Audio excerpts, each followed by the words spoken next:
Oi, E aí, Paty, como é que tudo você tá? bom? Tudo tranquilo e você? Eu tô bem, graças a Deus. Como é que tá essa vida aí de Washington? Ai, fria. É? Finalmente começando o verão aqui, mas assim, mais frio do que quente, né? O nosso verão aqui é tipo 19 graus, entendeu? Entendi. É um verão bem frio, né? Mas eu acho que é um pouco parecido lá com Curitiba, né, Tinho? Não é o Rio de Janeiro, é mais para É, Curitiba, pro sul ali. é mais para Curitiba mesmo, né? É, E aqui em Paranaguá já é um pouquinho quente. já faz mais calor aí, perto da praia, né, no É, caso. perto da praia, é como se fosse um Rio de Janeiro, né? Aham. E com a E lua aí? com a ilha de mel maravilhosa. É, exatamente, né? Você teve a oportunidade de conhecer aqui pertinho, né? É muito delicioso, muito delicioso. Então, Paty, primeiramente queria te agradecer aí, né, por estar compartilhando esses momentos aqui comigo, te dizer mais ou menos por que que eu decidi fazer essa live, né? Uhum, Principalmente porque primeiro eu confio em você e eu acho que esse é um assunto muito sério, né? Como a gente conversou antes, a violência psicológica ela é uma violência silenciosa, né? Ela não deixa marcas, na verdade, marcas externas, né? uhum, Mas marcas emocionais muito profundas, né? Que podem abalar aí essa mulher para o resto da vida e até em outros setores da vida dela, no setor profissional, né? E em decorrência desse fato, principalmente considerando que eu fiquei aproximadamente 1 ano e meio aí à frente da Delegacia da Mulher aqui em Paranaguá, na verdade, na seção de atendimento à mulher, né? Porque uhum, a gente tem um problema aqui em Paranaguá que, embora essa violência doméstica ela seja muito latente, muito letal até a certo ponto aqui no município, a gente não tem ainda uma delegacia da mulher aqui em Paranaguá. Na uhum, verdade, a gente não, a gente precisava urgentemente de uma delegacia da mulher em todo o litoral do estado, né, que cobrisse o litoral inteiro. Infelizmente, a gente não tem. Aqui em Paranaguá, a gente tem uma seção de atendimento à mulher, né, que faz esse atendimento. É muito pouco ainda, né? É muito pouco. A gente conta apenas com uma escrivã de polícia, que ela, inclusive, ela faz um atendimento maravilhoso, aquele atendimento bem privado, né? Que evita que a mulher seja revitimizada na delegacia de polícia. Mas uhum. mesmo assim, é muito pouco ainda para esse problema que traz grandes reflexos sociais, que é o problema da violência doméstica familiar contra a mulher. E que eu venho percebendo, Patrícia, é que aqui, pelo menos a realidade daqui, é que a mulher ela não entende essa violência psicológica como violência, entendeu? Ela sofre durante muito tempo com a violência psicológica e ela acaba só noticiando esse fato na delegacia quando isso se transforma numa violência física. E isso é um grande problema que a gente vem enfrentando. Porque se a gente conseguisse cortar essa cadeia lá atrás, né, se a gente conseguisse impedir que essa violência psicológica progredisse, a gente ia poupar vidas, a gente ia poupar aí as mulheres de muito sofrimento, né? Uhum. E eu queria, Paty, primeiro que você se apresentasse, dissesse quem é você, né? Pode falar. Então, sou psicóloga formada desde 2005, né? Pelo Centro Universitário de Brasília, especialista em gestão de pessoas pela Fundação Getúlio Vargas e formação em análise clínica do comportamento pelo Instituto Brasiliense de Análise do Comportamento. Trabalhei alguns anos com parte de recursos humanos, multinacional. Trabalhei muitos anos com a segurança pública, de modo geral, então tenho muita vivência nessa área policial, sobretudo de saúde mental do agente de segurança pública, né? E hoje trabalho exclusivamente com atendimento clínico online, né? Parecia que, enfim, eu acabei me antecipando até a pandemia, né? Nem imaginava que a gente pudesse viver o que nós estamos vivendo hoje. E desde maio do ano passado eu já tinha migrado tudo para online, então desde maio do ano passado eu já sou exclusivamente online. E hoje eu percebo que, engraçado, quando começou a pandemia, eu tinha uma expectativa inicial de que teríamos uma diminuição significativa dos atendimentos. E não aconteceu isso. Eu tenho trabalhado como nunca na minha vida inteira, né, em termos de atendimento psicológico, mais do que eu deveria, inclusive, do que eu tinha proposto. Porque realmente hoje está tendo um sofrimento muito grande das pessoas com toda essa mudança de rotina, né? Ninguém tá. É até interessante porque todo mundo sempre fala pra gente assim, né? Ah, meu irmão tentou suicídio, minha mãe tentou suicídio, ou sei lá, qualquer pessoa que tentou suicídio, vamos internar essa pessoa, vamos trancafiar essas pessoas no. Óbvio, nós precisamos sim fazer um tratamento medicamentoso, em muitos casos, com essas pessoas para passar a crise, mas hoje as pessoas estão vendo como é adoecedor esse confinamento, né? Tirar você do convívio com as pessoas, te obrigar a ficar dentro de casa o tempo inteiro. Então, isso aumentou muito mesmo a procura por terapia. E é interessante que muita gente fala assim para mim: ah, eu tenho cortado muita coisa na minha vida nesse período da pandemia, porque redução de salário, né? Teve gente que perdeu o emprego, mas falou: eu não posso largar a terapia, porque é a única coisa que ainda me faz respirar na semana, sair da minha rotina ou desabafar sobre os problemas que estão dentro de casa, né? E aí, quando você me convidou, Dinho, para poder fazer esse negócio com você, é muito bom, mas ao mesmo tempo é um tema que eu sempre, embora eu queira falar, eu sempre evito falar, porque assim como muitas mulheres, eu sofri também relacionamento, 2 relacionamentos abusivos, psicologicamente falando, até por conta do meu perfil. Como meu perfil é muito assertivo, não teriam coragem de fazer uma agressão física especificamente, né? Mas também sim sofri violências psicológicas e que são feridas que são doloridas de falar, entendeu? De você chegar e falar e até de conseguir provar numa delegacia que você está sofrendo, por exemplo, uma violência psicológica, né? Porque isso também é uma coisa muito difícil para gente. Chegar numa delegacia e falar: olha, eu estou sofrendo uma violência psicológica, porque, enfim, e seja lá qual for a condição com que a mulher traz essa denúncia, né? Esse sofrimento. Então, quando você me convidou, eu comecei a ler mais sobre o assunto para trazer também insumos sobre pesquisa, que são poucas, inclusive, mas eu pensei que, assim, trazer também a minha vivência, do que eu vivi, do que eu consegui me livrar, então rápido, porque eu não progredi no tempo, é muito bom para poder estimular as outras mulheres que estejam vivendo relações abusivas e que não conseguem perceber na sutileza que são relações abusivas, E, entendeu? Patrícia, sabe que eu sinto aqui? É, o que acontece? O que eu busco, né? Eu tenho buscado aqui tentar conscientizar a mulher que ela tem que entender que ela está sendo vítima de violência psicológica, tá? Uhum, Às vezes, ela vive uma relação em que aquele parceiro dela de relação, ele busca sempre a redução de autoestima dessa mulher, sabe? Às vezes, assim, o que eu entendo, né? A minha visão é uma visão de delegado de polícia, é bem diferente da sua visão, que é uma profissional especializada nesse tipo de análise. Mas, assim, a minha visão como delegado de polícia é a seguinte: a mulher, quando ela sofre uma violência psicológica, ela demora muito tempo para perceber que realmente ela está sendo, ela está se encontrando numa situação de vulnerabilidade, né? uhum, O que ela pensa? Ela só começa a entender que ela está sendo vítima de violência mesmo quando ela passa a ser agredida, né? Ela não entende que aquelas condutas do seu parceiro visando a diminuição da autoestima, né? O abalo psicológico dela, emocional, ela demora a entender que isso também é uma espécie de violência. Inclusive, uhum. essa espécie de violência está prevista na Lei Maria da Penha, na 11.340 de 2006. Só que a mulher dificilmente se dirige a uma delegacia de polícia para registrar esse tipo de ocorrência.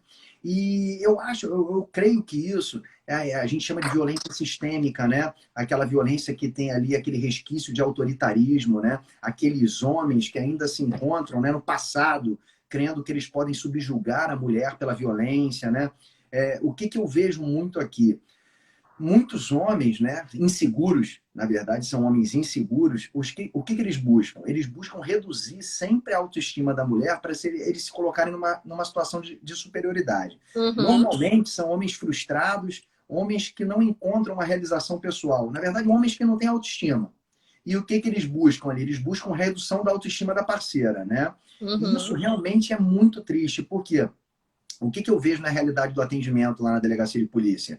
É que as mulheres se socorrem a nós, né, se socorrem à delegacia de polícia, e elas acabam até se tratando, se colocando numa posição de vilã, né? Hoje mesmo eu estava conversando com uma mulher que estava sendo atendida e ela disse para mim, mas eu vou prejudicar ele, mas eu vou...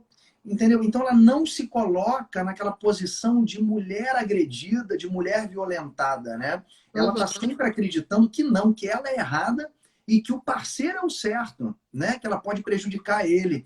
Então, assim, como eu estou realizando esse tipo de atendimento todos os dias na delegacia de polícia, eu estou começando a tentar conscientizar essas mulheres que não, né? Que elas têm que impedir que essa violência psicológica dure, que essa violência psicológica ela progrida, que ela se torne uma violência física, em alguns casos até a pior forma de violência, que é o feminicídio. Né? Então, eu acho que essa é a parte da nossa missão. Né?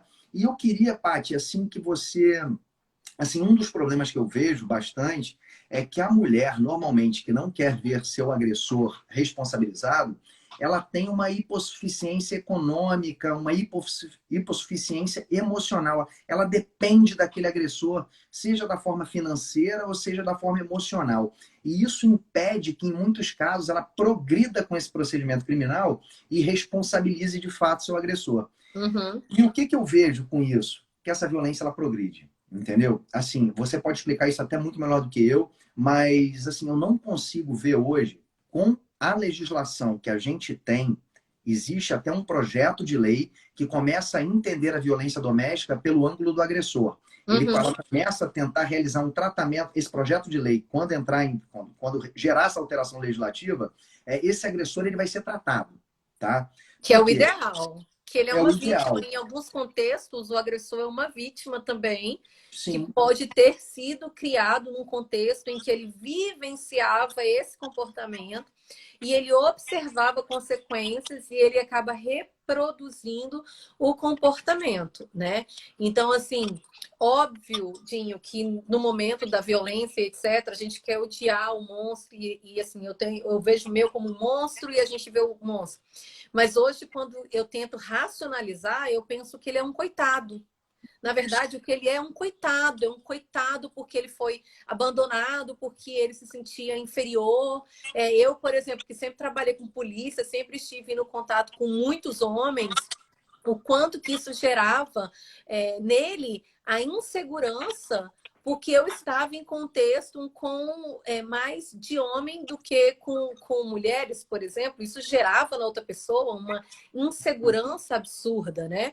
E aí gera na gente uma necessidade de tentar reduzir, diminuir, falar, não, eu vou tentar aqui mostrar que não, que eu não estou fazendo nada, tentar dar o máximo de segurança para o cara. Porque, na verdade, assim, Dinho, historicamente falando, sociologicamente falando, os homens, vocês homens são, por natureza, inseguros e violentos.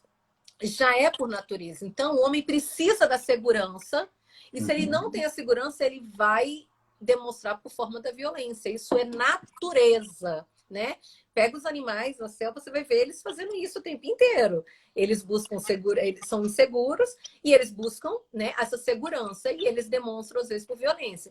Mas o mais interessante é que, enfim, eu lendo sobre o assunto, o que me demonstrava é que no início de namoro, os caras que são extremamente inseguros, controladores e manipuladores, eles começam a demonstrar, a emitir comportamentos de natureza disfuncionais por meio do...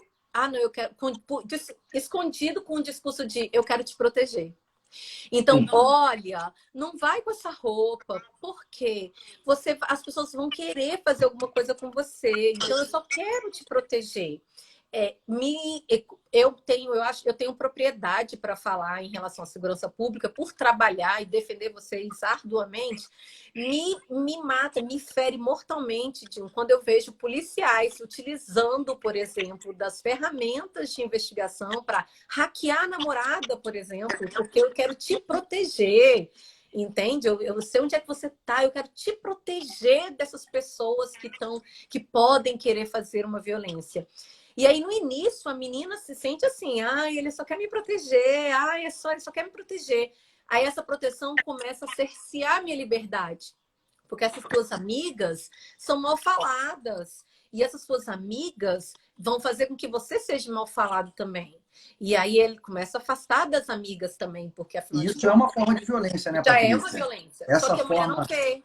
esse tipo de conduta do homem, de querer cercar muito, de querer restringir a amizade, de querer regular a vida da mulher, é uma forma de violência, não é? Já é uma violência. Já é uma violência, mas como ela não é, ela é sutil, ela é discreta. Aí o cara vai e demonstra a fraqueza dele, assim, a insegurança dele. Não sabe o que é, Patrícia? É porque eu tenho ciúmes. Porque, afinal de contas, você está nesse ambiente com um monte de homens, eu tenho ciúmes. Aí faz com que me coloque numa posição em que eu tenho que provar o tempo inteiro que ele não precisa ter ciúmes, porque as pessoas não estão, por exemplo, e aí me coloca numa situação em que eu é que tenho que provar para ele que não existe nada aqui nesse cenário, que na verdade, né, é só meu ambiente de trabalho, por exemplo. Imagina mulheres que trabalham em TI, mulheres que trabalham em ambiente que predominantemente é masculino, por exemplo, né? E aí, Dinho, é interessante porque parece que, às vezes, até as mulheres que sofrem isso vão concordar comigo. Às vezes, até um celular tocando, uma mensagem chegando no nosso celular, a gente tem taquicardia. Com Verdade. medo de Aham. ser... Você, por exemplo, me fez o contato, você me mandou um áudio. E é homem, eu ter medo de abrir o áudio. Oi, Paty, e aí, como é que você tá? Não sei o quê. É um homem, o que ele quer com você? O que esse homem quer com você? E gera na gente um cerceamento e um desespero de alguém ligar pra gente que, assim, é fora do normal. É É, fora do normal. exatamente. E essa é uma forma de violência que muitas mulheres não entendem que se trata de uma violência, Não. entendeu? Porque a partir do momento que você ingressa, que você se torna uma pessoa invasiva, né? Que você ingressa na esfera de direitos da sua parceira, você realmente aí você também está violando aquele dever de cuidado, né? De proteção. Na verdade, você está confundindo a proteção com a violência, né? Uhum. Assim, o que eu busco, né? Eu converso muito com a minha esposa e uma coisa que a gente fala muito, Paty, é da manutenção da liberdade dos dois, né? A liberdade de ter suas coisas, a liberdade de ter segredos, né? Isso é Uhum. saudável no relacionamento, né?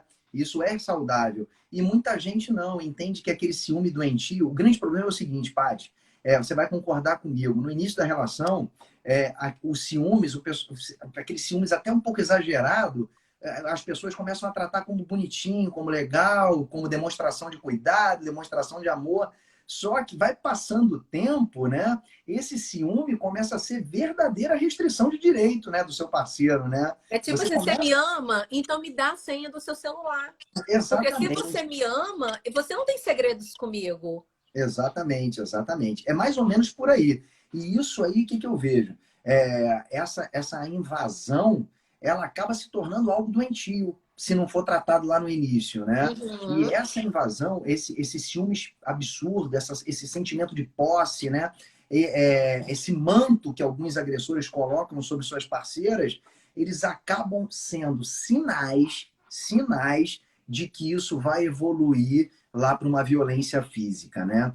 E o que que acontece, Paty, assim, que eu verifico aqui, pelo menos na minha realidade policial, só chega ao nosso conhecimento quando já se transforma numa agressão. Uhum. Aí, quando eu converso com essa mulher vítima de agressão, eu pergunto, mas foi a primeira vez que isso aconteceu? Como é que era o comportamento dele antes, do agressor antes? Aí a gente vem puxando o carretel e chega nisso que a gente está conversando, né? Nesse Uhum. comportamento aí invasivo, que na verdade aí é apenas um sinal de que realmente essa relação vai ser permeada aí por violência. E o problema que a gente encontra também, Dinho, que é muito comum, tá? Principalmente hoje na sociedade, onde a mulher ela tem. Porque isso não acontece só em casos de mulheres que têm dependência financeira, não. Isso acontece em todos os lares, né? E não tem classe social, não tem etnia, não tem. Mas o que acontece hoje? Hoje as mulheres têm um empoderamento no sentido de ter renda, ter tudo, e ela sabe das leis também, assim, na questão da violência física, ela sabe. E aí o que acontece, Dinho? Ela começa a entrar e emitir o mesmo comportamento violento contra o cara. Entendeu? E vira um ciclo de vício, assim, do tipo, você me humilha, eu te humilho, você me sacaneia, eu te sacaneio, você fala merda pra mim, eu falo merda pra você, você me manda eu falar palavrão, né? Você me manda me fuder, eu mando você se fuder. E aí começa uma violência entre eles que, assim, é absurda, é doentia, enfim, isso quando não tem filhos perto presenciando esse tipo de comportamento, né, dos dois repetindo o ciclo de violência, né? Então a mulher acaba se defendendo, emitindo o mesmo comportamento. E, Patrícia, o que, que você acredita que possa impedir justamente que a mulher incentive esse tipo de comportamento? Né? Eu não sei, você já deve ter atendido algumas mulheres que estão aí com a autoestima baixa, né? Em alguns casos causada pelo agressor, em outros casos por outros fatos, né? Uhum. Mas como é que você trabalha essa elevação da autoestima da mulher? Então, Dinho, eu estava até lendo um estudo muito legal que eu quero depois até compartilhar com você, porque eu quero, antes da gente encerrar, eu quero também trazer um recorte de que a violência doméstica e psicológica ela não é exclusiva mulher, homem contra mulher.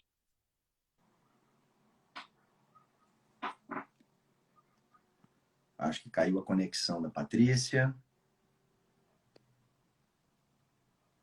Vamos lá, enquanto a Patrícia não volta, voltou. Vamos lá. Já ia começar a entreter a galera aqui, fazer uma Voltei. palhaçada. Fala, pode falar, Paty. Não, voltei.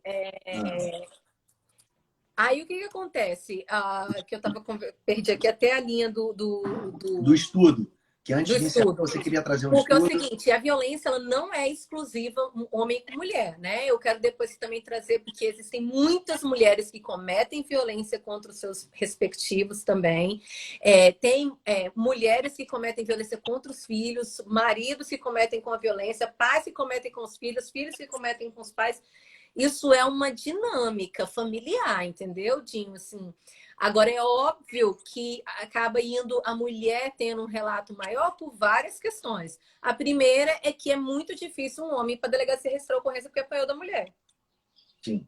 Né? Então, assim, então a gente apanha mais ou menos? Não, peraí, não é isso. O que eu quero dizer é que muitos homens sofrem violência também, mas não vão a uma delegacia registrar ocorrência por questões culturais que a gente também já sabe, né, Dinho? Tipo, né, eu não vou fazer, eu quero gastar um tempinho depois para a gente falar sobre isso.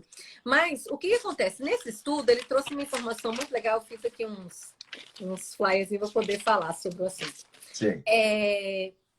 Nesse estudo, eles perceberam que fizeram com homens e mulheres e que o traço da personalidade dessas pessoas que ficam em relações violentas são pessoas que têm personalidade dependente e evitante.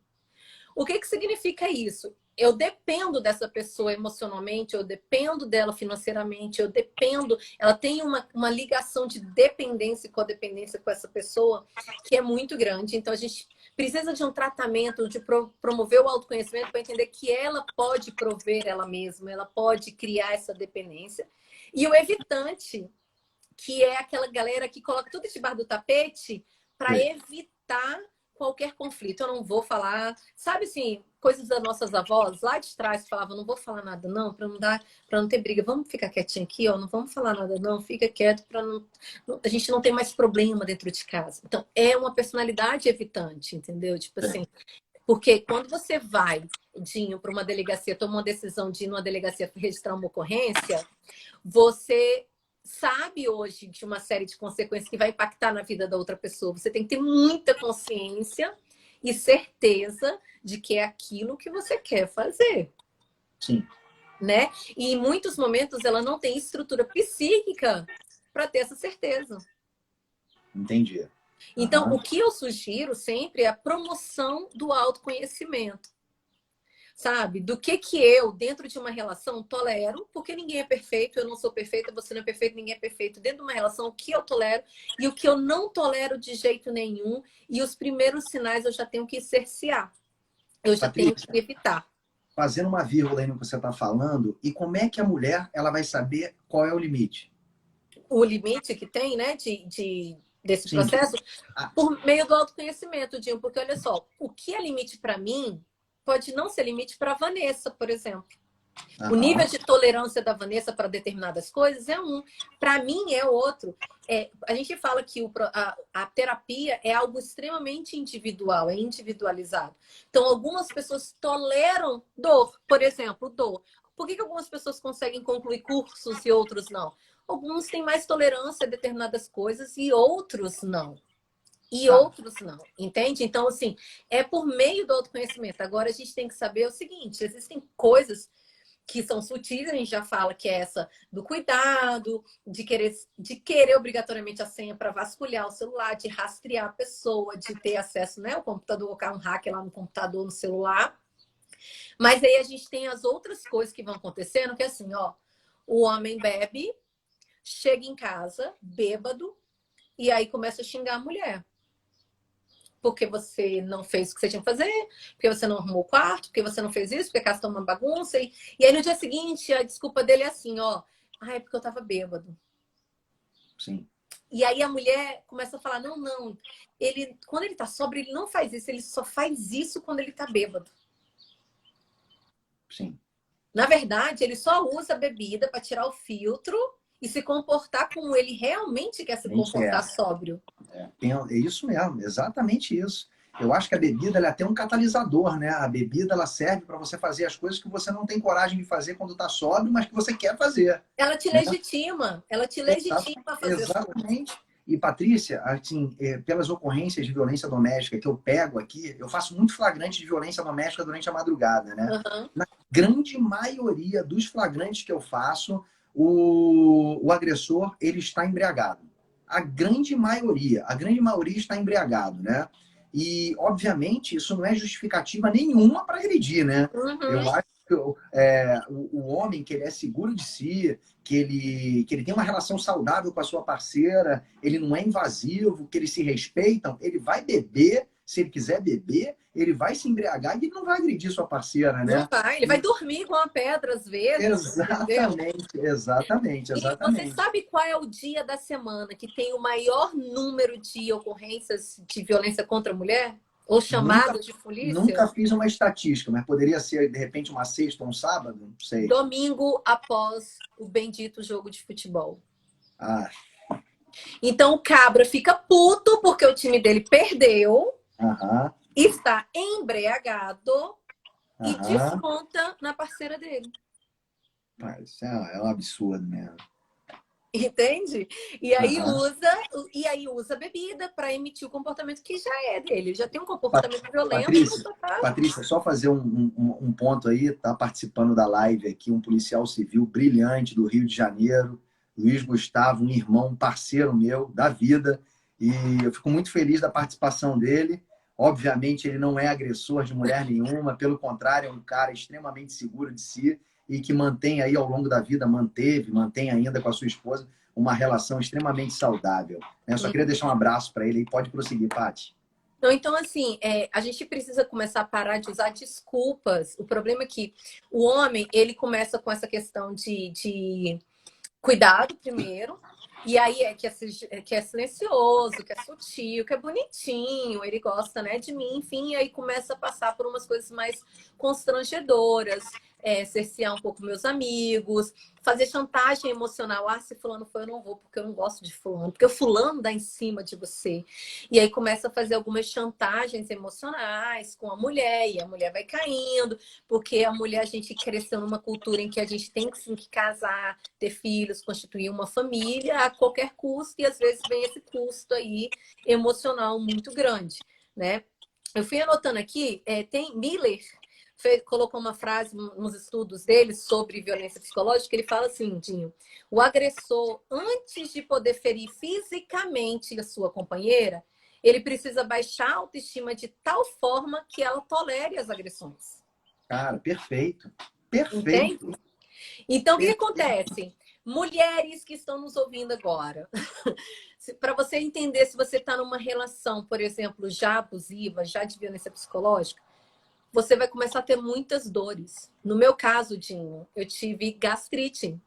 Por quê? Porque eu queria matar o ser humano. Eu sabia que eu estava vivendo em pânico. Eu não podia ir na Força Nacional para fazer palestra, porque era um inferno na minha vida. E aí eu vomitava tudo que eu comia. Tudo que eu comia, eu vomitava. Tudo que eu comia, eu vomitava. Fui fazer exame, estava lá com um princípio de gastrite. Ou seja, o meu corpo já estava revelando dores, né? Mulheres têm dermatite, começa a ter dermatite, candidíase, começa a ter um excesso de infecções da vagina, começa a ter distúrbios alimentares, come demais ou não come, porque vive em pânico, né? Enfim, vive com tensão, diarreia e prisão de ventre o tempo inteiro. Então, as mulheres elas já começam a ter problemas físicos da tensão. Porque assim, seu telefone toca, ai meu Deus, quem é que tá me ligando? Se dependendo de quem vai me ligar, já vai começar o problema aqui em casa. Ai, quebrei um copo, não sei o quê. Ai, eu fiz uma compra, ai, chegou uma conta que ficou mais cara do que era previsto. Enfim, eu vivo sob tensão. Vivo sob tensão. Alguma hora vai ser assim, a pólvora vai estourar e vai acontecer alguma coisa aqui em casa, né? Então, isso, o corpo da mulher começa a gritar. E aí ela começa a procurar os médicos. E aí os médicos vão falar para ela assim, olha, você não tem nada, você tem problema de estresse, você tá tendo problema de ansiedade. E aí ela começa a fazer o quê? O uso do medicamento. Por quê? Porque o médico, lamentavelmente, no contexto atual, ele só trata sintoma. Ele não trata causa. Então, o médico passa uma medicação, uma prescrição, porque ela não dorme, ela está infeliz. Aí ele passa uma medicação para essa mulher. Essa mulher começa a fazer uso medicamentoso, ela começa a ficar adormecida do que está acontecendo. Ela vê menos ainda do que está acontecendo. Ela não enfrenta o problema. Olha aí a personalidade evitante, entendeu? Ela não encara o problema, ela não resolve o problema. E aí ela toma um Rivotril para dormir, ela começa a tomar 2, ela começa a tomar 3. Aí quando pensa que não, ela toma uma caixa inteira de Rivotril. Cara, é muito interessante o que você está falando, Patrícia, porque é exatamente o que a gente vê na prática. É exatamente o que a gente vê na prática.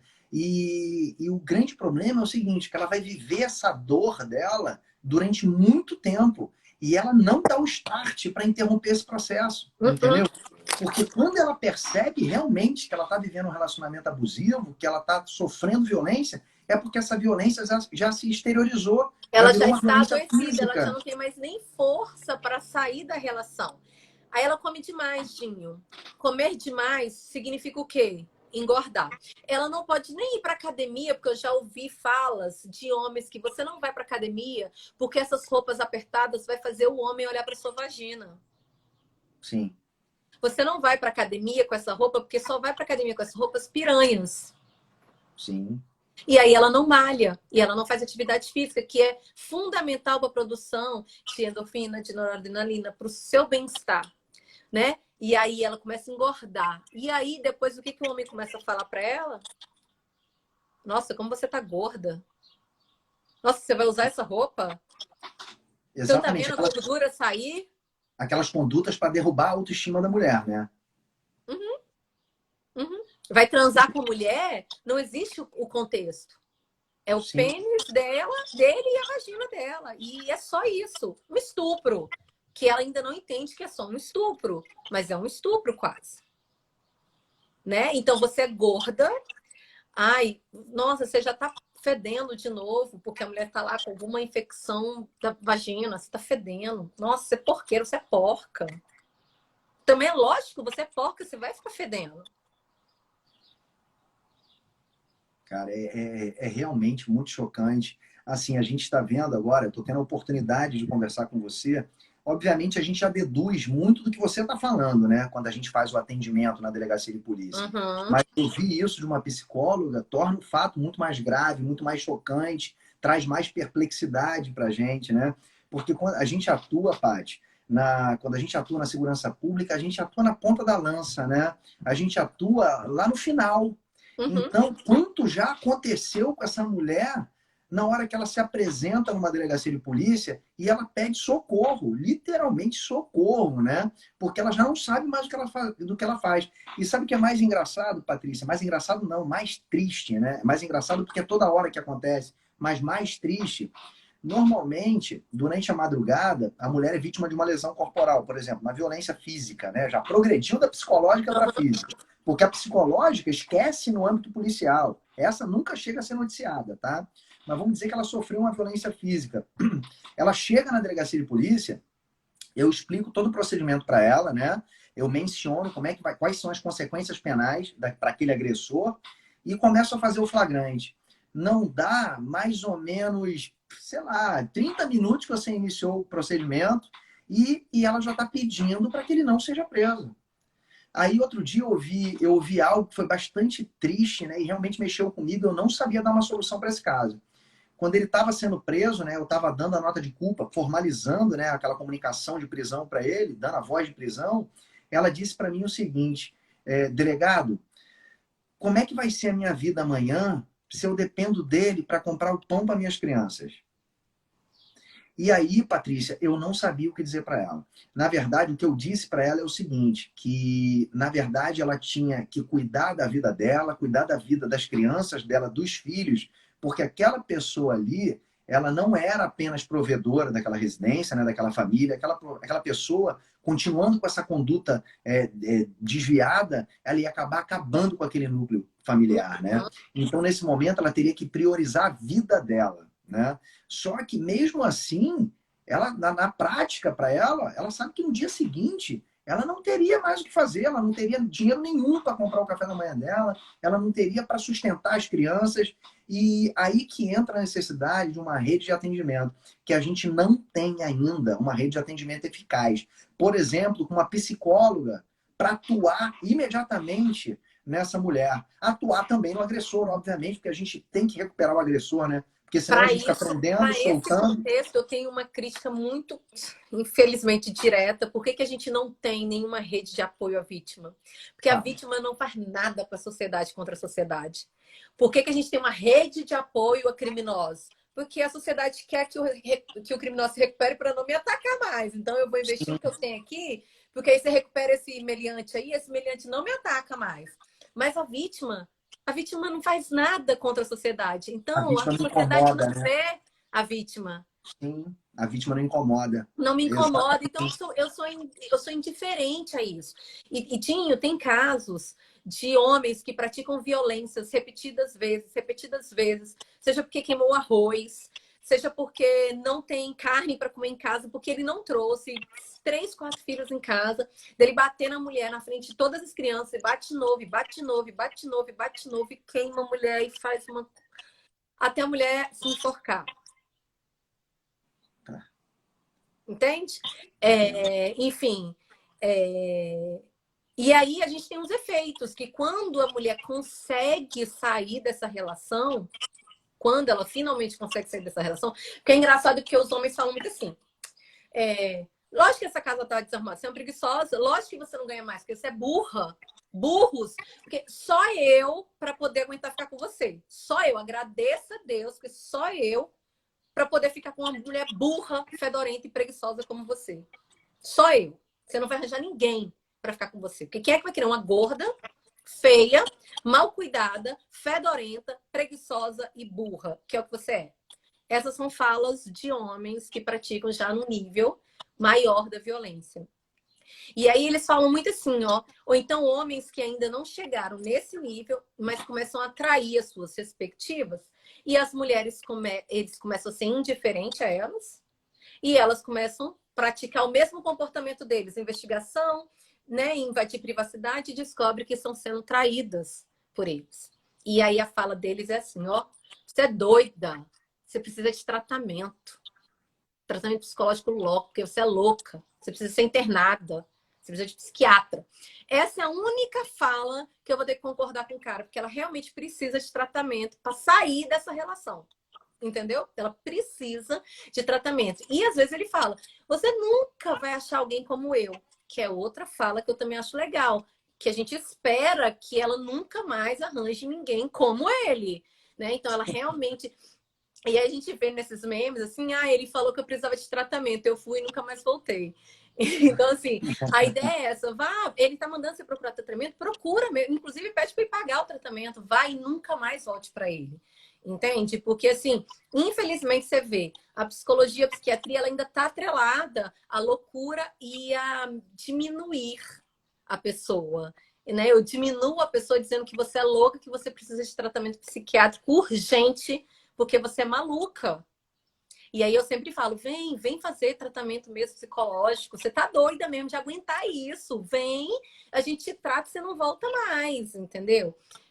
Mas não é fácil, não é muito difícil. Nessa época de pandemia, a gente conseguiu. Tinha várias pessoas que tinham conseguido se libertar desse processo vicioso e na pandemia voltar a ter contato, porque também estavam em privação de outras coisas, entendeu?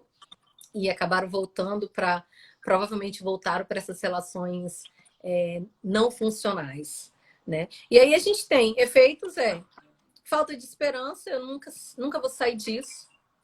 Eu vou ficar aqui, Dinho, eu não vou denunciar, porque, cara, no final eu não vou conseguir sair disso mesmo, entendeu? Eu tô fadada a esse sofrimento, ninguém vai me querer mesmo, eu sou uma feia, eu sou uma porca, eu sou gorda, eu sou preguiçosa. Ela começa a acreditar no que o cara fala para ela.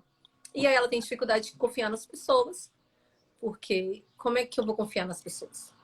Ela começa a não conseguir ter novas relações, ainda que ela saia dessas relações. Ela tem dificuldade, porque ela tem uma associação muito pejorativa e ruim com o homem. Entendi. Né? E com o tempo, né, a vítima pode também passar a emitir comportamentos, ofendendo, humilhando e por aí vai. E aí a gente cria um ciclo vicioso de duas pessoas cometendo violência. Olha, Patrícia, a título de exemplo, só no ano de 2019, eu encaminhei 511 requerimentos de medidas protetivas, tá? São mulheres vítimas de violência doméstica apenas na cidade de Paranaguá, 511. Uhum. Você tem que levar em consideração que nós temos menos de 200 mil habitantes. Então, essas 511 é apenas uma parcela, né? São apenas uma parcela das que realmente sofrem violência doméstica familiar contra a mulher. Uhum. E o mais interessante disso tudo é que grande parte dessas mulheres retornaram à delegacia de polícia para tentar, de alguma forma, impedir que o procedimento prosseguisse. Tá? Isso aí traz para a gente realmente a certeza de que essa mulher, esse ciclo vicioso, só vai ser interrompido de alguma forma quando vítima e agressores forem tratados. Uhum. Né? For feito um trabalho psicológico com ambos. Por quê? O que acontece? Tem um caso aqui muito interessante em Paranaguá, Patrícia, que é um sujeito, né? Não sei se eu posso chamar até de sujeito esse senhor, que ele agredia a ele tem um histórico de agressões. Eu acho que com as três. Eu conheci as três últimas, né? Uhum. Eu conheci as três últimas parceiras dele, porque eu realizei o atendimento na delegacia. Mas eu estou aqui em Paranaguá há 5 anos. Obviamente, ele também agredia as anteriores, né? Mas as três últimas, ele agrediu muito. Ele praticou violência psicológica ao extremo antes de agredi-las, né? E o que acontece? Ele continua agredindo. Recentemente, agora, eu acabei de atender a última parceira dele, mais uma vez vítima de violência psicológica. E o que foi? De violência psicológica, não, violência física, já tinha até progredido. E ela acabou se retratando, né, no procedimento, ela quis que o procedimento morresse, já tinha até uma medida protetiva deferida, e ela retornou no judiciário, pediu para cancelar aquela medida protetiva, porque ele tinha se recuperado, ele tinha prometido ficar bem, e agora, recentemente, novamente eu realizei esse atendimento dela, e novamente ela é vítima de violência psicológica, né? Então, o que eu acho, Patrícia, assim, a polícia, nessa realidade, nesse contexto, ela fica enxugando gelo. Porque enquanto não houver esse tratamento da vítima para elevação da sua autoestima e também para autoconhecimento, né, que você disse, e também não houver o tratamento desse agressor, eles vão continuar sendo vítimas de outros parceiros e os agressores de outras parceiras, né? E a gente só vai ficar gerando número. A gente só vai ficar gerando estatística. Ano que vem a gente vai estar aqui conversando, eu vou dizer para você que eu encaminhei 1000 pedidos de medida protetiva. Ou seja, eu sinto que não há um engajamento, né, de toda a sociedade. Enquanto a sociedade não entender que isso não é um problema único e exclusivamente de polícia, esse é um problema que gera reflexo em toda a sociedade, e a gente não trabalhar com uma rede de atendimento eficaz, né, realizando um atendimento psicológico dessa mulher, nem só o psicológico, porque não adianta só você realizar esse atendimento psicológico e você não prestar, por exemplo, um auxílio financeiro, aquela que realmente é hipossuficiente. né? Então, enquanto a gente não tiver essa rede para abraçar essa mulher vítima e também para trabalhar o agressor, a gente vai viver nesse contexto de violência doméstica. A gente vai viver nesse ciclo vicioso que você tanto falou aí durante a tua explanação. Então, isso é que me preocupa, E Paty. quando eu fui pesquisar sobre isso, eu procurei também meu código de ética, né? Código de ética de psicologia. Por quê? Se eu estou atendendo uma criança e eu verifico que ela está sendo violentada, alguma coisa, obrigatoriamente ela só sai do meu consultório junto com alguém do conselho tutelar, mesmo que o pai esteja lá na porta. Principalmente se a suspeita for, né, paterna, materna. E aí eu fui buscar de mulheres, porque assim, o nosso conselho de ética diz que é vedado a conivência e etc. Agora também imagina a nossa situação. E eu vou te falar porque, Dinho, eu tive uma situação muito difícil. E é aprendizado, porque tudo a gente acha como aprendizado, né? Eu imagino vocês. Veio uma paciente para mim com queixa de violência psicológica. E, Dinho, ela ia relatando as coisas. E eu ia tendo um embrulho no meu estômago, e um embrulho no meu estômago, e um embrulho no meu estômago. E assim, eu simplesmente queria prender esse cara. Sabe? Eu queria que esse cara fosse preso. E, obviamente, eu acabei emitindo o mesmo comportamento que a família dela, as amigas dela, todo mundo já falava, a mesma coisa. Tipo assim, eu acabei não acolhendo a dor dela, eu acabei me revoltando junto dela, da pessoa, né? Obviamente, ela abandonou a terapia, porque, pelo menos a minha, porque, assim, ela foi buscar apoio e, na verdade, eu emiti o mesmo comportamento que para ela, naquele momento, era aversivo, porque, veja bem, como é que eu vou? Ela tá querendo acolher e você tem que denunciar, você tem que denunciar. Pô, ela sabe que ela tem que denunciar, só que ela não consegue ainda. Ela não consegue separar ainda. Então, isso para mim foi um puta aprendizado também, que hoje, quando eu escuto sobre violência psicológica, eu fico trabalhando, né? Fazendo um trabalho comigo mental de que, calma, não é o meu tempo, porque eu levei o meu tempo para sair, ela vai ter o tempo dela para sair, e cada um tem seu tempo para sair, não é o meu tempo, é o tempo dela, e isso é um sofrimento. E aí eu fui vendo conselho de psicologia. E aí a gente também fica assim, porque imagina, eu sei que a pessoa bate, eu sei que ela apanha, eu sei que ela tá sofrendo. Como é que eu procedo isso? Por exemplo, ir para uma delegacia e falar, ô, Dinho, sabe o que é? Tô tendo uma paciente que ela sofre violência psicológica bizarra, ele tá um risco. Como é que eu, dentro da ética, do sigilo, mas da obrigatoriedade, porque o meu conselho me obriga também a fazer determinadas coisas, vou fazer uma denúncia em nome de terceiro? Não dá. Pensa. Na verdade, você tem que trabalhar a cabeça dela para que, assim, trabalhar de uma forma que ela realmente se reconheça, né? Para que ela possa tomar as decisões dela, né? Creio que seja assim. É o mesmo sentimento quando eu estou ouvindo uma vítima de violência doméstica e ela vira para mim e diz: Ah, olha, eu quero me retratar, eu não quero mais ver meu marido processado criminalmente, meu parceiro. E o que eu tenho que fazer? Eu tenho que respeitar a intenção dela, eu tenho que respeitar o desejo dela e torcer para que realmente ela trabalhe essa autoestima dela, ela se reconheça, para que ela possa aí sim tomar a decisão que melhor convier. Uhum. Né? Mas é frustrante porque eu, como agente de segurança pública, delegado de polícia, na verdade, você quer abraçar todos aqueles que se encontram em uma situação de vulnerabilidade, né? Se eu pudesse, né, eu protegeria, eu colocaria um homem armado do lado de cada mulher dessa para evitar que ela fosse agredida. Só que, infelizmente, a gente não pode, né? Isso parte É muito mais onipresente a dela. polícia, né? Eu não sei Exatamente. em Paranaguá, Dinho, mas em Brasília tinha assim, uma situação, e isso sempre me causou muito incômodo, porque, vamos supor, uma coisa é uma violência praticada em que você está vendo o meu olho roxo. Outra coisa é eu ir falar sobre a violência psicológica para fazer uma denúncia, sabendo da situação de Brasília e tendo o claro conhecimento de que hoje eles estão focados em crimes de maior periculosidade. Sim.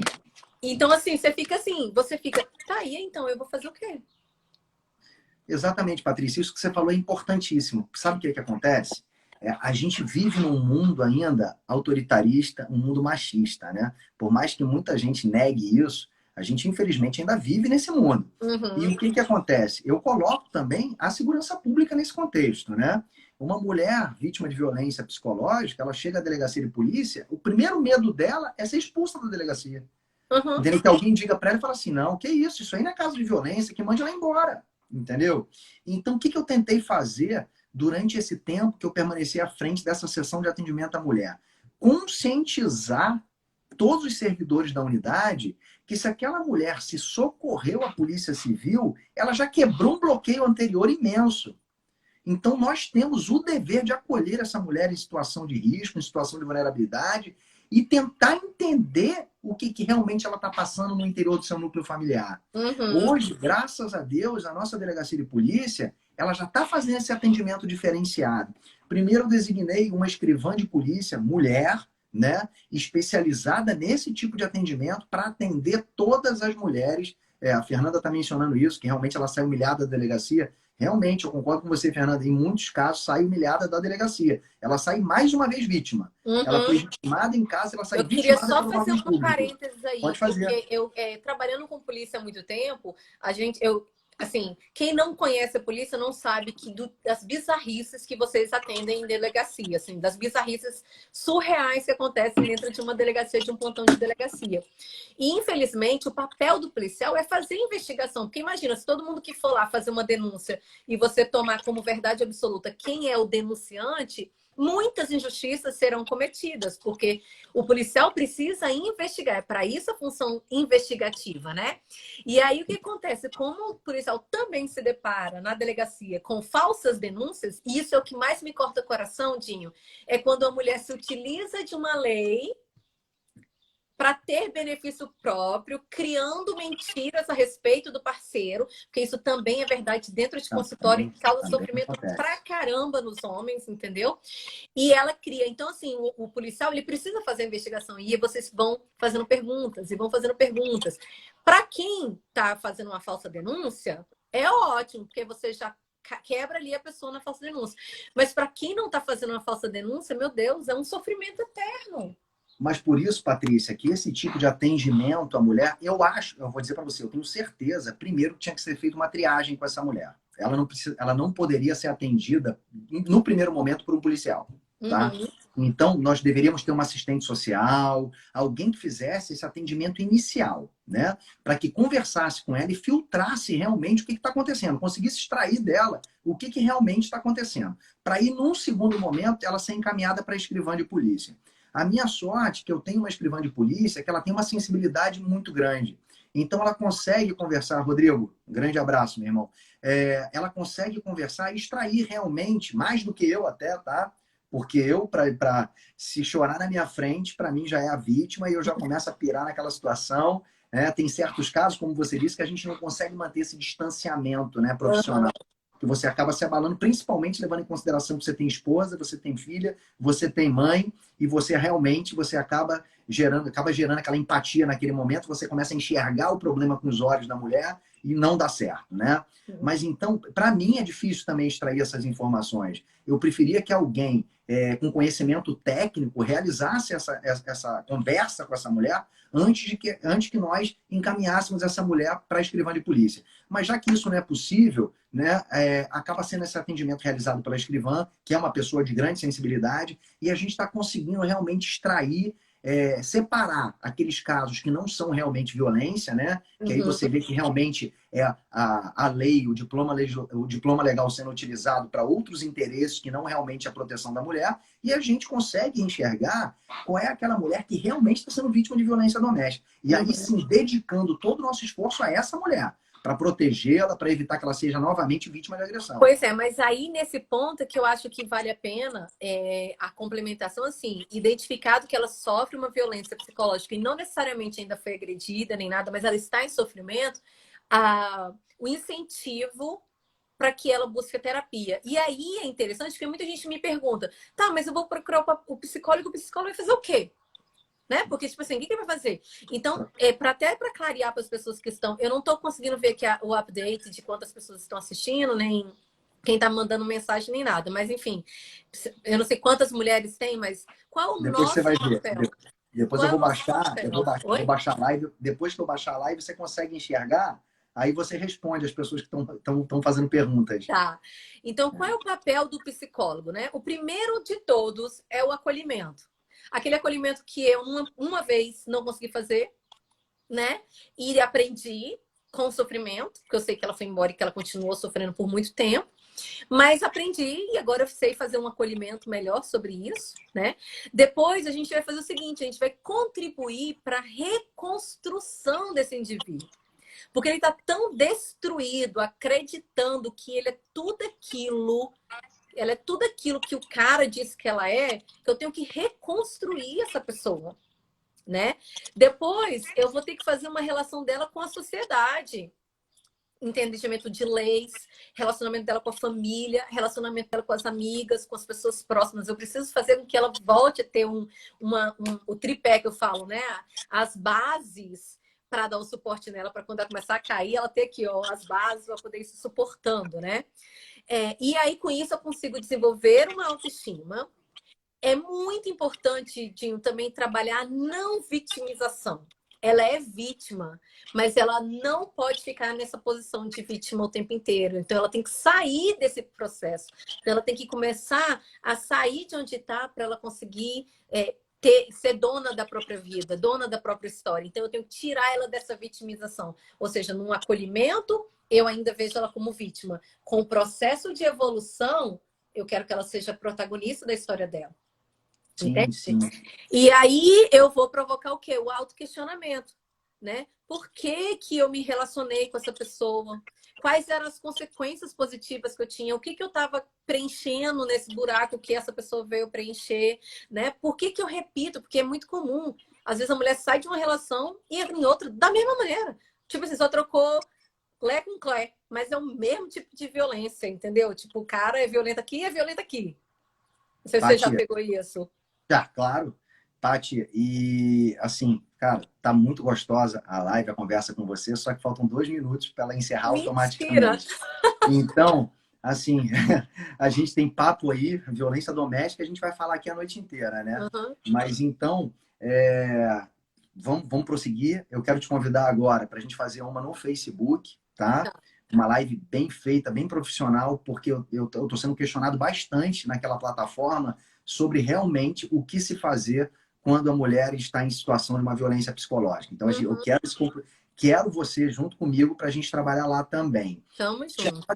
Te agradecer. Eu sei que você tem uma vida bastante atribulada, você está nos Estados Unidos, mas é uma parceira assim que eu carrego para a vida. Me ajudou muito no momento que eu precisei, né? Você não podia cuidar de mim porque você era minha amiga, mas você me orientou da melhor forma possível. E hoje eu sou testemunho para todo mundo, cara. Você precisa se autoconhecer. Eu fiz a terapia e eu sou outra pessoa depois de 3 anos de terapia, né? Comportamental, né, Paty? Uhum. Comportamental. Eu sou outra pessoa, consegui me conhecer, aumentei minha autoestima e, graças a Deus, hoje eu sou um excelente parceiro para minha esposa, pelo menos eu acho, né? Depois eu pergunto para ela. Então, a gente tem 1 minuto e meio. Queria que você fizesse suas considerações finais, Paty, se despedisse. Gente, a única coisa que eu quero falar para vocês é possível sair. Eu saí e eu só posso dizer o seguinte: hoje o que eu tenho por aquele ser humano hoje eu trabalho a gratidão, porque graças a ele ser o que ele era ruim para mim, hoje eu estou num momento muito mais feliz da minha vida. Eu precisei passar pelo inferno para conhecer o céu. Ah, Então, que assim, lindo, é Paty. possível sair e a vida aqui fora é muito mais legal. Pô, Paty, assim, muito orgulho de você, muito orgulho da profissional que você se tornou. Na verdade, você já é há bastante tempo, né? Fico muito feliz em poder contar com você, saber que você prontamente me atendeu quando eu te pedi. Saiba que a recíproca é verdadeira, para quando você precisar, eu vou estar presente também. Seja nos Estados Unidos, seja no Brasil, ou qualquer lugar do mundo. Vem me visitar, Tá passar bom? frio, hein? Vem me Eu vou. visitar, passar frio. Eu vou te visitar sim, minha querida. Amo você de coração. Um beijo bem Beijo, beijo grande para todo mundo. e a gente se fala já já, Tá tá bom? bom, Um beijo. beijo, querida. Tchau.